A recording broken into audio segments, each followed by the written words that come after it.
Аруаа злацәажәаран иҟаз азҵаара хадашҟа ииасаанӡа асценашҟа инарыԥхьеит ааигәа амшын аҟны иӡааҟәрылоз ахәыҷы деиқәзырхаз аҵаҩцәа Аслан Тарчуи, Анри Абыхәбеи. Аминистр Владимир Ануа идҵала дара иранашьан аусбарҭабжьаратә медалқәеи аҳаҭыртә шәҟәқәеи. Владимир Ануа иҳәеит дара рхымҩаԥгашьа ҿырԥш бзиан ишаанхо еиҵагылоу аҿар рзы.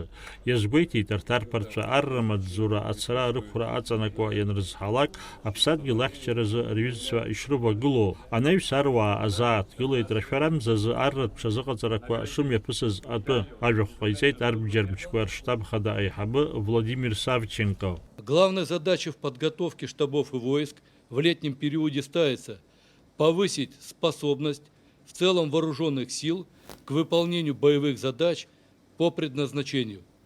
С началом летнего периода обучения последовательно, как в плановом порядке, так и внезапно отрабатывались задачи повышения боевой мобилизационной готовности, в том числе с выходом и развертыванием элементов системы управления вооруженными силами в оперативно важных районах страны. Действием воинских частей и подразделений, в том числе и после отмобилизования, по решению внезапно возникающих боевых задач. Штабы и войска в июне месяце с поставленными задачами справились. Анаҩс атәылахьчара министрра напхгара ҳазҭало амзазтәи адҵаҿыцқәа аруаа рҿаԥхьа иқәдыргылеит.